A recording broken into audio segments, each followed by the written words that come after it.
Oh jeez, not the apocalypse again. And this time it's zombies. That's great, that's just swell. Well, I guess I'm stuck in here. Might as well make a video, I guess. I don't know. Roll the intro.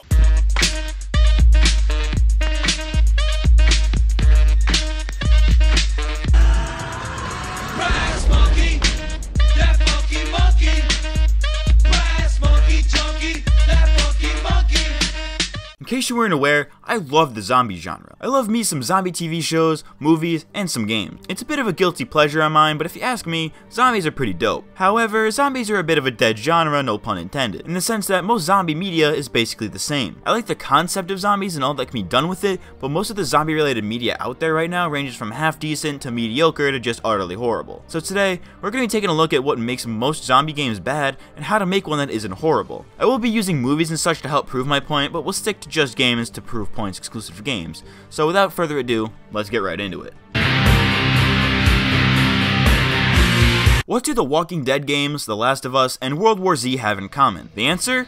Pretentious and predictable storylines. The reality is that there's only so much you can do with a zombie story. All of the games I've mentioned, as well as some others, have stories that have to do with either looking for a cure or caring for children in the apocalypse. Once you boil it down to the main points, they're all essentially the same story with the same pretentious message of, we gotta do what we gotta do to survive even if it means losing our humanity. They all end with either all hope being lost or some slight glimmer of it. If you think a story's been done before, it probably has in one way, shape, or form. The first thing that a good zombie game needs is very little story. In order to be fun, a zombie game doesn't necessarily need a fake deep story to set everything up. Games like Left 4 Dead or even Call of Duty Zombies, for example, don't require the player to know the story in order to get right into the action. The story, while existent, is not the main focus in these games, and they're more fun because of it. It's okay to have a story, but just don't make it the main focus. If you're gonna have a story-driven zombie game, at least make it original. Like I said before, most zombie stories are about finding a cure or something to that effect. There are so many other things that zombie games can revolve their stories around, yet it's almost always about a cure. I think a movie like Zombieland is a good example of an original zombie story. It's not about finding a cure or anything pretentious,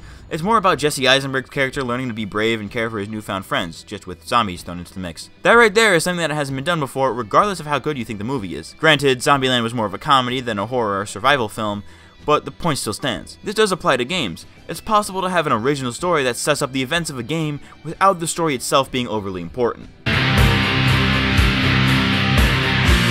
There's a common complaint I see online when it comes to zombie games. They're either too realistic or not realistic enough. This isn't just about graphics, it's about the gameplay mechanics and general presentation of the game. Many people like to say that Left 4 Dead, for example, is not very realistic, what with all the special infected and all, while others say that something like No More Room in Hell is way too realistic with the very limited sprinting and infection mechanic. The fix is that a good zombie game needs a combination of both realistic and fantasy elements. I think a great example of this is Unturned, a bit of a guilty pleasure of mine. It may look like a generic Minecraft clone, but it's actually a great gray area between realism and fantasy. There's limited sprinting and energy, a food and water mechanic, headshots are the only guaranteed way to kill a zombie, and there's even the occasional special infected. The zombies will even respond to sounds like gunshots and go towards them, which I haven't seen many games do. Many people don't like the idea of upgradable skills, but Unturned does this well because it actually makes your character more powerful as opposed to just leveling up the zombies with the player. It has a good mix, and maybe a game with the same idea but with better graphics and a story could be really cool.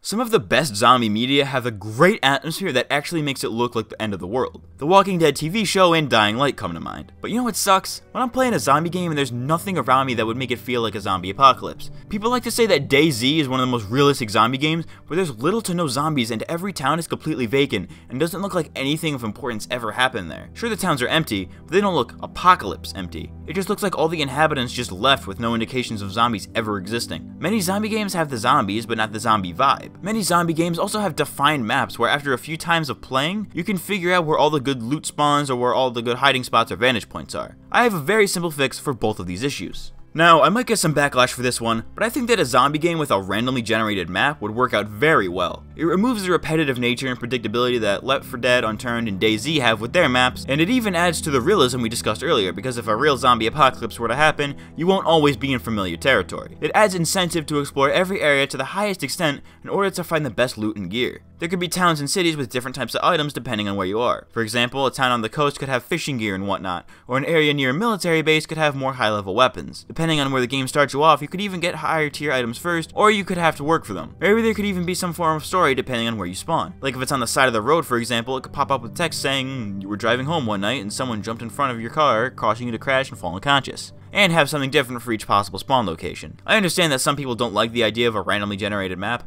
but half the fun of a game like Minecraft, which for the record I haven't played in years, is having absolutely no idea where you're going. Having predetermined maps like in Left 4 Dead or Call of Duty Zombies is fun, but you always have the home field advantage. When maps are randomized, this puts the player on a level playing field with the zombies. For example, say you're in a city running from a horde of zombies. If you're familiar with the map like in most games, you'll likely know a path to get to safety, but if this is a completely new map to you, then you could be running into an alleyway that might turn out to be a dead end. Obviously, there needs to be some predictable elements involved, but a randomized map would actually be really cool. Combine this with an apocalyptic aesthetic and atmosphere, and you got yourself a great idea for an open world zombie game.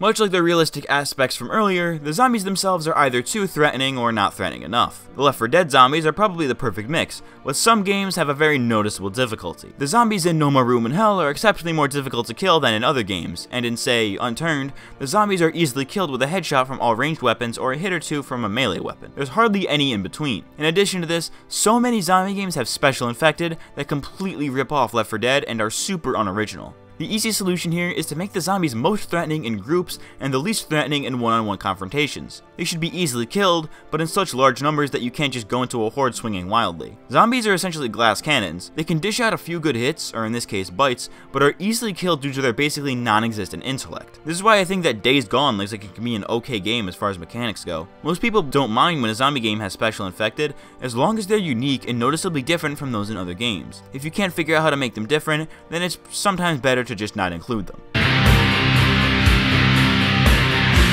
I don't know what it is about most zombie games, but there are barely any NPCs ever. Dying Light, The Last of Us, and The Walking Dead games were the only games that I know of that actually had NPCs, but most zombie games treat the player as if they're the sole survivor. To tie into the realism from earlier, if a zombie apocalypse were to actually happen, you won't be the only person left alive. There's gonna be other people in groups that exist. This actually has a very simple fix, and I think that Dying Light had the right idea. Dying Light had survivors that gave you side missions and whatnot. The Last of Us had different factions and groups to go up against, which I think could be very interesting in conjunction with the randomly generated maps concept. For example, if you go near a military base or something, there might be a group of survivors there that are either friendly or hostile and will act accordingly, either helping or trying to kill the player. Perhaps they could also do something similar to Dead Rising, where there will be lone survivors in situations that the player can choose to save or kill for loot. Perhaps a morality system could be included that will indicate to NPCs whether or not the player is trustworthy or not. A lot of times, other players or NPCs have the potential to be way more dangerous than the zombies, so I never understood why more zombie games didn't have any emphasis on this.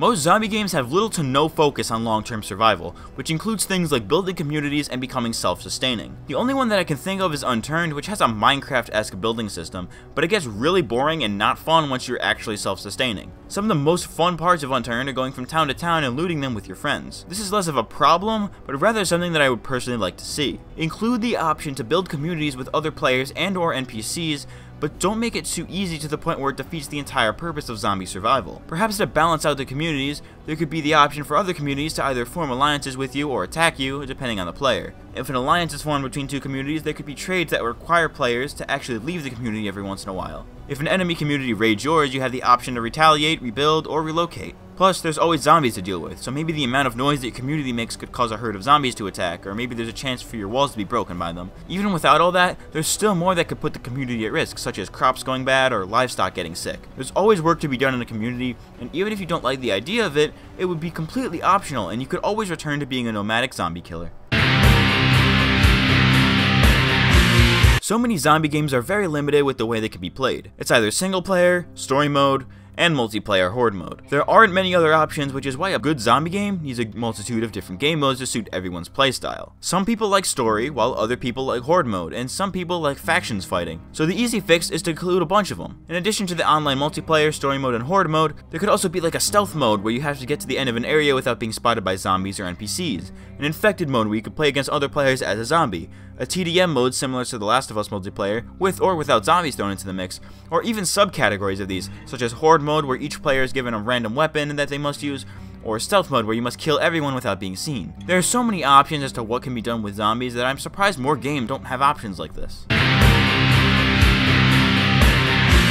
So to recap, a good zombie game needs an original story that doesn't force itself, the perfect amount of realism, huge maps, randomized or not, an apocalyptic atmosphere, threatening zombies, NPCs, long-term survival that doesn't defeat the purpose of the game, and different game modes to appeal to a larger demographic of zombie fans. If a zombie game ever exists that meets all these criteria and is actually fun, I will definitely play it for an unhealthy amount of time. However, that's just me and my opinion, so I'd like to know what your ideal zombie game would be like, down in the comments below to continue the discussion. My name is Matt, aka Games, and I'll see you next time. Thanks for watching.